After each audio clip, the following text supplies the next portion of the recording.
Let's begin with something almost every adult with ADHD has said in some form. I know what I need to do.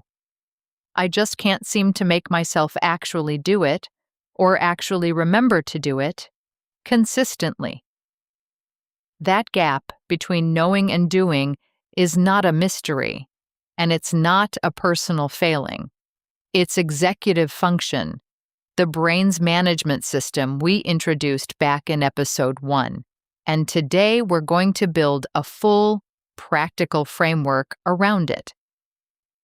Let's organize this into 4 domains: physical space, time and calendar, sustained focus, and digital and information management.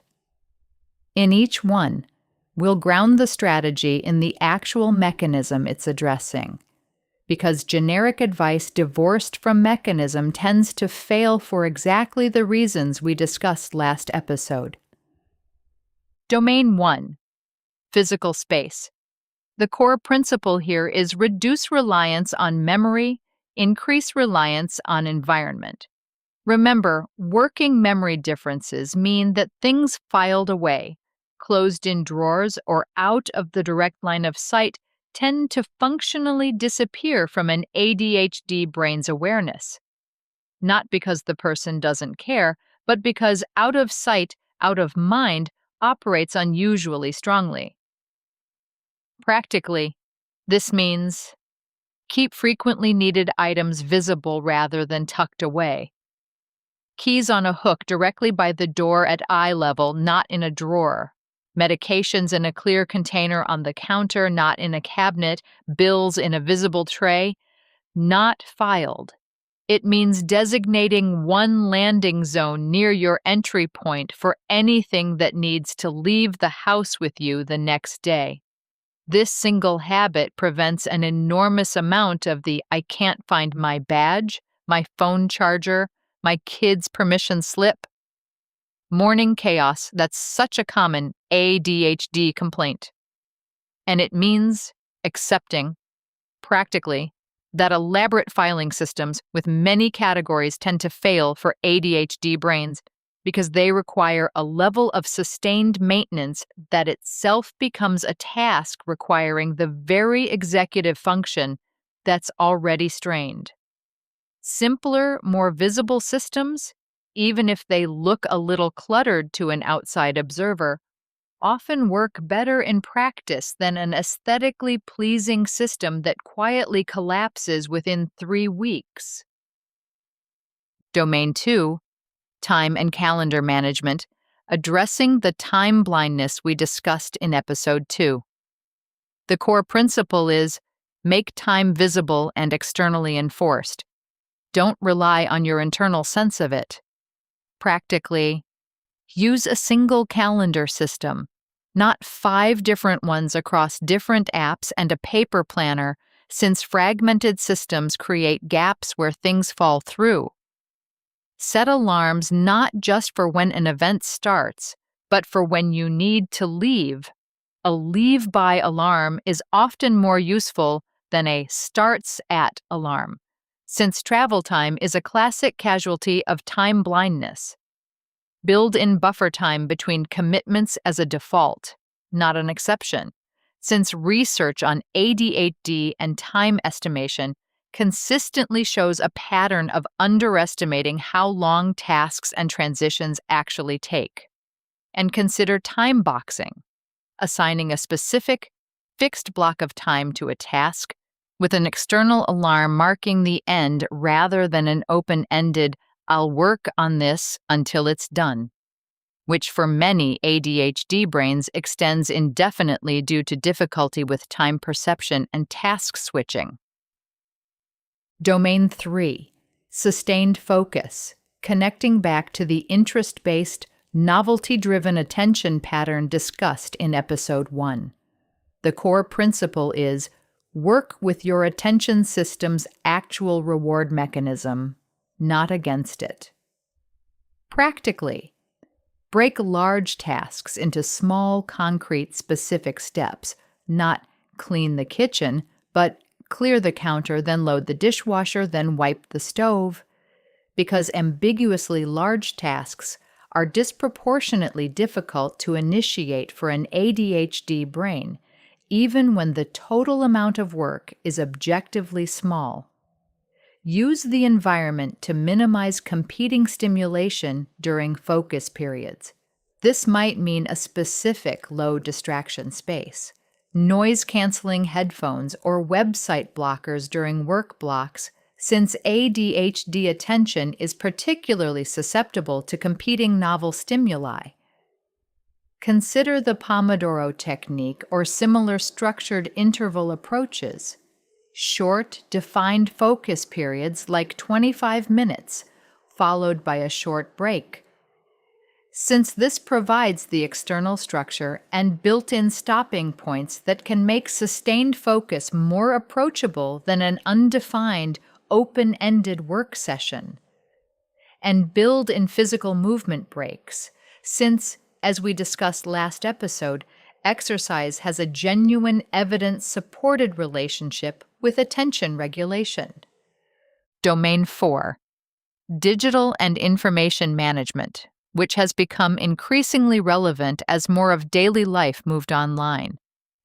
The core principle is reduce decision points and reduce the number of places information can hide. Practically, consolidate notifications and, where possible, turn off non-essential ones, since constant competing notifications are particularly disruptive to an attention system already prone to distraction. Use a single, trusted capture system for quick notes and reminders. Whether that's a specific app or a physical notebook, consistency matters more than which particular tool you choose. And batch similar digital tasks, email, bill paying, administrative tasks, into designated blocks rather than responding to them as they arrive throughout the day, since task switching itself carries a cognitive cost that's particularly taxing for ADHD brains managing already strained executive resources. Let's ground all of this in 2 examples. First example. Diane, 46, a small business owner, was chronically losing track of client invoices and missing follow-up deadlines despite genuinely caring about her business and her clients. Working through a coach using the framework we just described, she moved from a complicated color-coded filing system she'd built and abandoned 3 times to a radically simpler visible system. A single physical inbox tray on her desk for anything requiring action, checked at 2 fixed times daily with a phone alarm, and a single digital calendar with leave by and follow up by alarms, replacing her previous habit of trying to mentally track deadlines. Within 6 weeks, her missed follow-ups dropped substantially, not because she became more disciplined in some abstract sense, but because the system stopped depending on her remembering things internally and started depending on visible, externally enforced structure that matched how her brain actually operates. Second example. Anthony, 22, a college student recently diagnosed, struggled specifically with the large ambiguous task problem. A term paper due in 3 weeks felt undoable until the night before, when panic-driven urgency finally provided the activation energy his brain needed, echoing the pattern we saw with Sarah, the attorney, back in episode 3. Working with his campus disability services office, he began breaking every assignment into specific numbered subtasks with individual, earlier deadlines set in his calendar. Not just write the paper, but choose topic by Monday, find 5 sources by Wednesday, write outline by Friday. Each with its own alarm. This didn't eliminate his ADHD, and it didn't make him love writing papers early. but it converted one enormous paralyzing task into several small concrete ones that matched his brain's actual capacity for initiation, meaningfully reducing his all-nighter pattern. Clinical and coaching perspective on all of this. The through line across every domain here is the same principle repeated in different forms. Reduce dependence on internal memory and willpower, increase dependence on visible, external, simplified structure.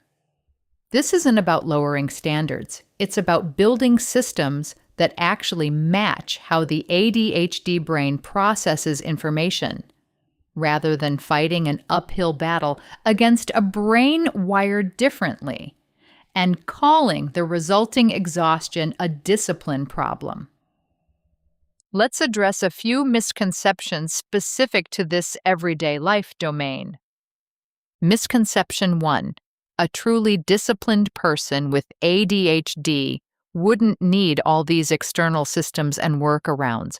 This gets the causality backwards. External systems aren't a sign of insufficient discipline. They're the appropriate accommodation for a documented difference in working memory and executive function, in exactly the same way that a wheelchair ramp isn't a sign that someone isn't trying hard enough to walk.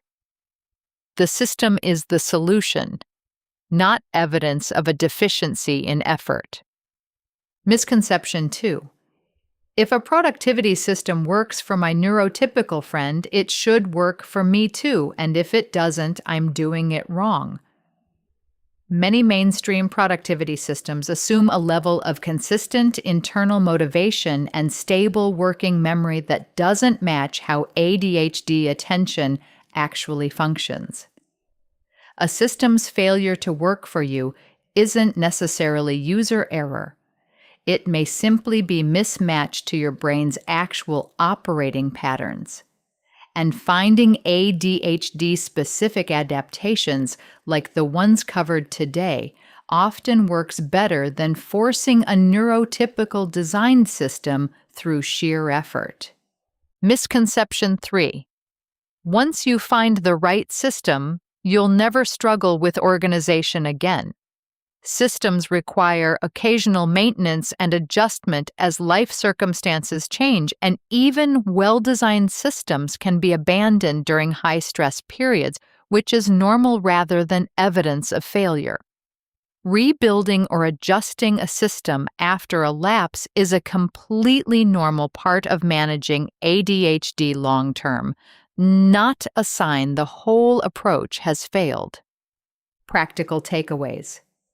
Make your physical space work for your memory, not against it. Visible, simple systems beat elaborate, hidden ones. Externalize time with alarms, buffers, and visible calendars rather than relying on internal time sense. Break large tasks into small, concrete steps, and structure focus periods with defined start and stop points. And reduce competing digital stimulation by batching tasks and limiting notifications. None of this is about becoming a different person.